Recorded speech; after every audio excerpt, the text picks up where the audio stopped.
Mesdames, Mesdemoiselles et Messieurs, bonjour. Dans cette vidéo, il est question de finances décentralisées, des crypto-monnaies, de tout ce qui est investissement en blockchain. Moi, c'est Marc Aurel Nia et aujourd'hui, dans cette vidéo, je vais te parler beaucoup plus de la gestion de risque. Donc, beaucoup de personnes investissent dans les projets de crypto-monnaies ou bien en finance classique comme en finance numérique décentralisée, sans toutefois maîtriser leur classe de risque, sans toutefois maîtriser le risque qu'ils prennent en partant sur ces investissements. Donc c'est dans ces cadres-là qu'on aura des conséquences plutôt négatives, puisque beaucoup de personnes qui ont éventuellement investi dans le projet Liebli-Mal ont perdu beaucoup d'argent. Il y a beaucoup d'autres projets où des personnes investissent des sommes faramineuses et espérant avoir des gains, mais en fin de compte, ils ne reçoivent pas ces gains ou alors ils perdent carrément leur investissement de départ.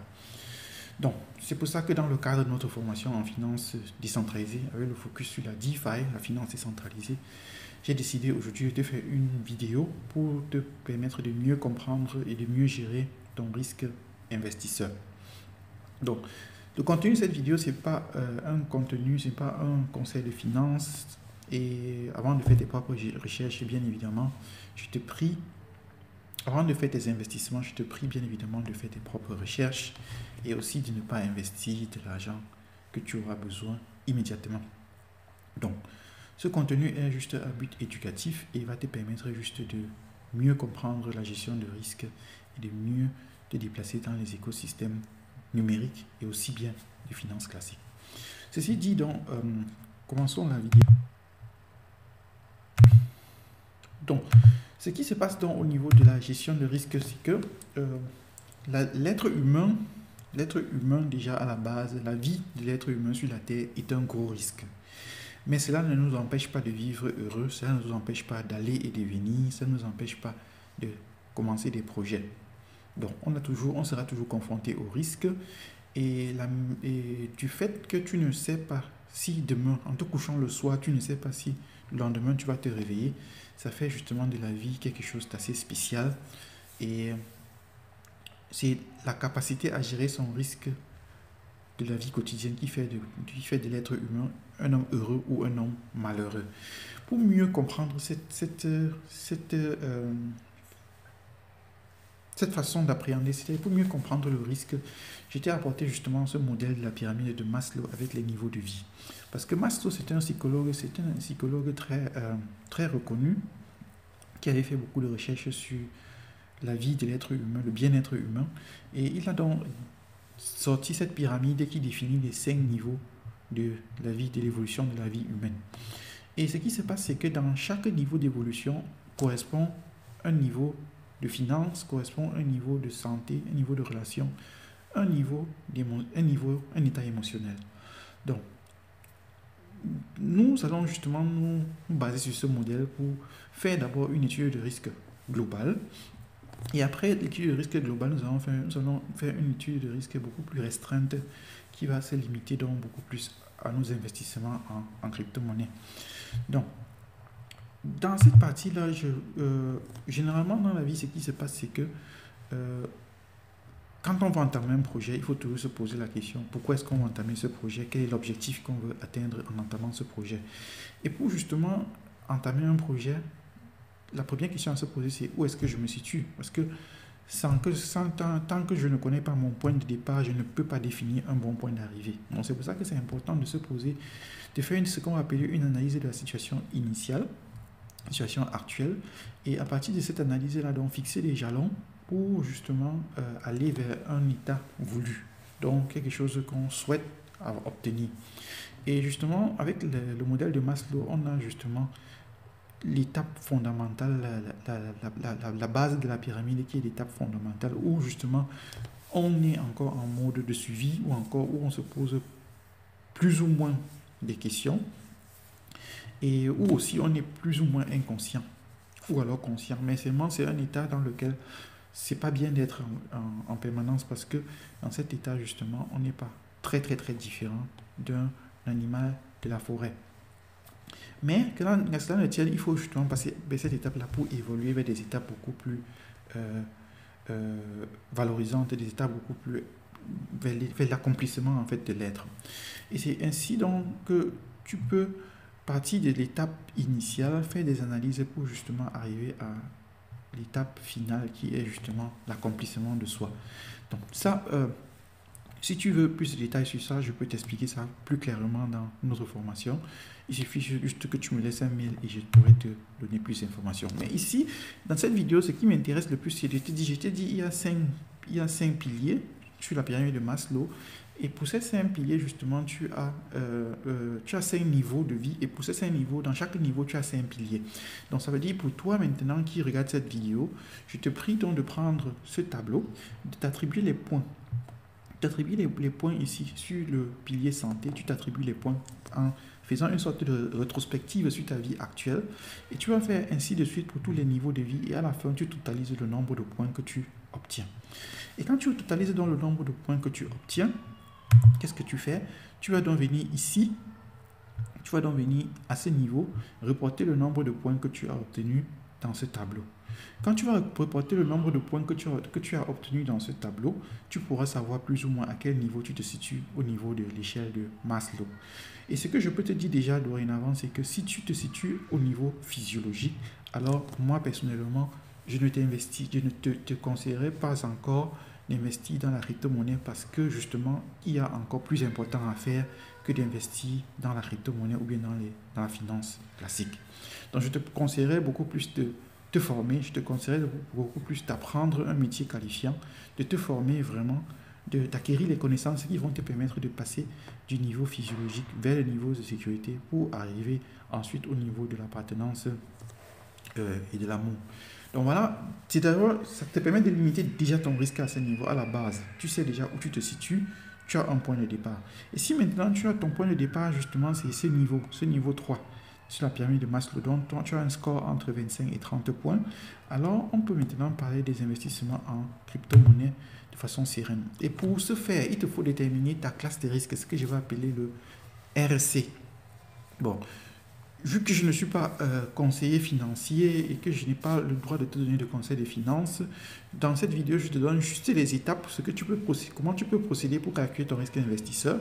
Si tu veux plus d'un peu d'informations, écris-moi tout simplement un mail et dans le mail, je te dirai, on fera un petit call et je te dirai exactement comment procéder.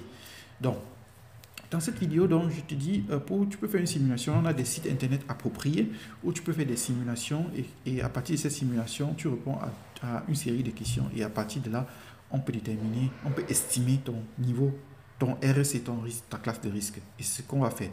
Tu peux aller justement rencontrer un expert à la banque qui va te permettre de faire une analyse et déterminer ta classe de risque. Tu peux te rendre justement chez un coach qui va aussi faire la même chose ou alors tu peux compléter un questionnaire de gestion de risque, comme ce que je te propose dans la formation de finances décentralisées DeFi Africa. Donc, et une fois que tu as calculé ta classe de risque, tu auras justement un score entre 1 et 7. Tu auras un score entre 1 et 7. Et en fonction de ce score-là, on va maintenant définir comment est-ce que tu vas faire tes investissements. Donc, ça veut dire que si tu es dans la classe de risque 1, alors je te conseillerais d'investir aussi dans les projets de classe de risque 1. Si tu es classe de risque 7, je te conseillerais d'investir aussi dans les projets de classe de risque 7. Parce que tu comprends en fait de quoi il est question et à quoi est-ce que tu t'exposes. Mais notre analyse dans notre formation sur toutes les personnes qui ont été formées, actuellement à peu près une centaine, nous a permis de comprendre que la majorité des personnes se situent dans la classe des risques 3 et 4. Donc ça veut dire que dans la classe des risques 3 et 4, tu peux investir plus ou moins jusqu'à 40% de ton épargne dans des projets pour espérer obtenir des bénéfices. Et là, ce qui se passe maintenant, c'est que encore dans ces 40%, il faut faire ce qu'on va appeler la diversification.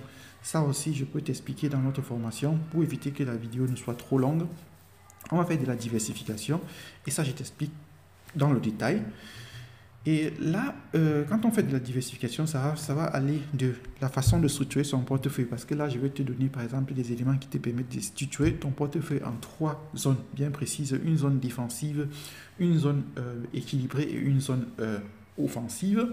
Et en fonction de ta classe de risque, on va aussi définir des pourcentages d'investissement que tu auras dans chacune de ces zones. Et là, on est certain justement que même si tu as un investissement qui ne marche pas, tu ne pourras pas perdre la totalité de ton portefeuille. Donc, et aussi maintenant, ce qui est important au niveau de la gestion des risques, c'est de savoir exactement dans quoi est-ce qu'on investit. Donc, c'est-à-dire, si on a cette classe de risques, ici, j'étais aussi mis une classe de risques allant de 8 à 10, tout simplement. Pourquoi? Parce que, comme je t'ai dit, quand tu es sur l'échelle fondamentale, sur la base de la pyramide de Maslow, parfois tu es exposé à des risques et tu n'es même pas conscient que ce sont les risques que tu prends. Et c'est un peu dommage. Donc, c'est pour ça que justement, c'est important à cette étape-là de sortir de ce niveau pour aller vers un niveau supérieur. Donc, quand tu es dans un niveau supérieur et que tu es dans la classe de risque de 1 à 2, alors tu peux investir dans des projets de jetons stables parce que les jetons stables ne fluctuent pas aussi fortement que le Bitcoin et l'Ethereum et d'autres altcoins. Donc, et là, on va aller investir dans tout ce qui est plan d'épargne, dans ce qu'on appelle des centralized exchange, des échangeurs centralisés et aussi beaucoup plus d'échangeurs centralisés parce que là, tu as certes la centralité, mais tu as moins de risques parce que si tu perds par exemple ton mot de passe, tu peux toujours le récupérer. Donc, on va faire des plans d'épargne, ce qu'on va appeler les dollar cost averaging, plan d'épargne sur le Bitcoin, sur l'Ethereum. On va aller investir dans des jetons stables, divers jetons stables tels que le USDT, le USD, le BUSD. Donc, on va aller investir dans les jetons stables. Et si maintenant tu as aussi, dans cette classe de risques pour les étudiants, on va aussi investir dans des projets où il faut juste apprendre comment la crypto-monnaie fonctionne et gagner en retour des crypto-monnaies gratuitement. Donc ça, tout ça, on va le faire dans la classe de risque 1 à 2. Quand on évolue dans la classe de risque 3 à 4, on va aller un peu plus loin. On va aller maintenant sur des plateformes, on va aller justement dans la partie offensive déjà attaquée. On va voir par exemple investir sur Binance, investir sur Kraken, investir sur Crypto.com, FTX, KuCoin. On va voir comment faire du staking. On va voir justement comment est-ce qu'on peut faire du lending sur KuCoin ou bien faire du staking sur KuCoin ou bien faire du prêt décentralisé sur des jetons stables. On va faire tout ce type de projet. Le risque n'est pas trop élevé, mais ça permet de mieux comprendre comment la crypto-monnaie fonctionne. Et on va aussi apprendre à faire du staking, c'est-à-dire on va mettre à disposition de la liquidité pour stabiliser le réseau. Parce que dans la finance décentralisée, on n'a pas de banque. Et n'ayant pas de banque, il faut donc un système assez stable, décentralisé, qui permet justement de compenser le fait qu'on n'ait pas de banque. Donc ça, on va apprendre à faire ça ici, pour la classe de risque 3 à 4, et c'est là où se situe généralement la majorité des personnes qui investissent, d'après les statistiques que nous avons eues sur des personnes déjà formées. Et quand on va évoluer donc justement vers le niveau 5, on est encore dans le niveau 4, mais évoluant vers le niveau 5, on va justement faire des projets tels que le liquidity mining en jetons stables. Donc on va aller mettre à disposition de la liquidité parce que justement il n'y a pas de banque. On va aller mettre à disposition de la liquidité pour les participants du réseau contre intérêt. Donc le risque sera aussi un peu élevé, mais comme je t'ai dit, on est encore en jetons stables, donc on fluctue peu et les risques de perte impermanente ne sont pas aussi considérables. Donc, quand on va se déplacer vers la classe de risque 5 à 6, c'est là où on va aller trouver beaucoup plus des investissements sur ce qu'on va appeler les DEX, les Decentralized Exchange, et tout ce qui est DeFi Wallet, tout ce qui est protocole, beaucoup plus des protocoles de finance décentralisés. Mais seulement, bon, c'est vrai, ici aussi dans la classe 3 à 4, on a aussi des protocoles de finances décentralisés tels que Encore Protocol qui te donne plus de 15% d'intérêt par an. Ou alors on va aller dans Compound ou bien dans Bancor. Tout ça, je t'explique comment ça se passe dans la formation. Mais ici, en haut, on va aller sur des protocoles beaucoup plus jeunes. Donc des protocoles qui peuvent te donner beaucoup plus d'intérêt, mais beaucoup plus jeunes, donc beaucoup plus risqués. Et on va aller justement investir dans des projets qui sont dans la phase débutante. Donc, on va aller travailler sur, on va faire du staking, on va faire du double staking, on va faire du liquidity mining pour des projets jeunes. On va combiner jetons stables et Bitcoin, jetons stables et Ethereum. Ou alors, on va combiner aussi des altcoins. Et là, on se déplace justement vers des taux d'intérêt beaucoup plus élevés, mais bien évidemment, parce qu'on prend aussi un peu plus de risques. Quand on se déplace vers la classe de risque 6, c'est là où on aura tout ce qui est start-up de crypto-monnaie. Et en tant que start-up de crypto-monnaie, en tant que start-up, on s'attend à ce que 50% de chances que le projet marche ou 50% de chances que le projet échoue. Donc, ça veut dire qu'il faut déjà te mettre en tête quand tu investis. Et c'est exactement à ce niveau de classe de risque 6 que je veux aller loger le projet Lieb Limal qui fait justement couler autant d'encre. Parce que c'est un projet de start-up de crypto-monnaie dont il est placé en classe de risque 6. Donc, si tu veux investir dans ce projet, il faut savoir que tu es en classe de risque 6. Et si ça ne correspond pas à ta classe de risque, alors tu comprends que tu es en train de prendre un risque très, très, très élevé. D'où la nécessité de s'asseoir, d'essayer de comprendre effectivement ce que le projet veut et de voir effectivement si ça passe avec ta philosophie de l'investissement, avec ton profil investisseur. Est-ce que tu es investisseur court terme? Est-ce que tu es investisseur long terme? Est-ce que tu peux supporter les fluctuations qui existent au niveau du marché des crypto-monnaies? Si alors justement tu réponds oui à toutes ces questions, alors tu peux investir justement dans cette classe-là. Mais seulement si ta classe de risque, si tu es par exemple classe de risque 1, si tu as calculé ta classe de risque, tu es classe de risque 1 et tu investis dans un projet de classe de risque 6, alors bien évidemment tu es en train de prendre un risque plus très élevé. La dernière classe de risque que je veux te parler ici, c'est la classe de risque 7. Ça, c'est une classe de risque qui est vraiment pour des personnes que je dirais, je qualifierais peut-être un peu de personnes avares, c'est-à-dire des personnes qui sont beaucoup trop orientées vers le gain. Bon, être orienté vers le gain, c'est pas une mauvaise chose. Et ensuite, en fait, être orienté vers le gain, quand on sait ce qu'on fait, c'est bien parce que bon, on prend des risques élevés, mais avec un potentiel aussi élevé. Parce que comme je t'ai dit, plus le risque sera élevé, plus tu pourras gagner, puisque le gain, en fait, c'est la compensation du risque que tu prends. Donc, si tu es conscient de ce que tu fais et que tu as défini une partie de ton portefeuille qui va permettre justement de gérer ce type de projet, ben, tu peux aller dans cette classe de risque, mais cette classe de risque, je ne la conseillerais pas à un débutant parce que c'est ce type de classe de risque qui font en sorte que beaucoup de personnes pensent que la crypto-monnaie, c'est juste du hype, que la crypto-monnaie, c'est juste de l'arnaque. Donc, voilà en gros les 7 classes de risque. Je te dis, la classe de risque 8 à 10, c'est pour les personnes qui sont vraiment au fond de la pyramide de Maslow. Et ce sont les personnes qui doivent faire beaucoup attention parce que parfois des risques qui sont pris ne sont pas maîtrisés, ne sont même pas conscients. Donc, voilà en gros ce que je voulais te présenter aujourd'hui en termes de gestion de risque. Si cela t'a plu, laisse-moi un commentaire, laisse-moi un like, partage la vidéo dans ta communauté. Pour me résumer, je t'ai dit ceci, avant d'investir dans la crypto-monnaie ou bien dans la finance classique, ou bien dans la finance décentralisée, il te faut toujours un objectif clair. Et pour fixer ton objectif clair, il te faut définir un point de départ, donc analyser ta situation initiale. Nous avons utilisé le modèle de Maslow avec les niveaux de vie, les 5 niveaux de vie, pour analyser justement la situation initiale. Je t'ai montré comment est-ce que tu vas déterminer ton niveau sur la pyramide de Maslow. Et une fois que tu as déterminé ce niveau-là, tu vas calculer ton risque investisseur, définir ton profil investisseur. Et ce n'est qu'après avoir défini son profil investisseur que tu vas commencer à créer ton portefeuille investisseur pour investir dans la finance centralisée. Au niveau du portefeuille, je t'ai demandé pour te faire ce qu'on va appeler la diversification. Donc, c'est-à-dire, tu vas aller définir 3 zones. Une zone stable, défensive, une zone équilibrée et une zone offensive.